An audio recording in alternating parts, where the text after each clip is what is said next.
Ste mogoče že prebrali knjigo Vaša največja moč? To je ena taka čisto mala, kratka, 70-75 strani knjigica, ampak v njej je toliko čudovitih nasvetov za življenje, da če jo prebereš enkrat na mesec, zagotovo lahko tisti mesec za 5% izboljšaš sebe, svoje življenje in stanje.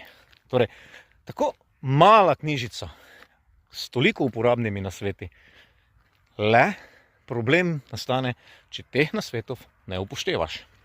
Tu pa se pri večini ljudi zagozdi, namreč mi še vedno mislimo, da moramo upoštevati to, kar nam narekujejo mediji, to, kar nam narekuje vlada, to, kar nam narekuje šef in vsi ostali. Le ne to, kar nam narekuje naše srce.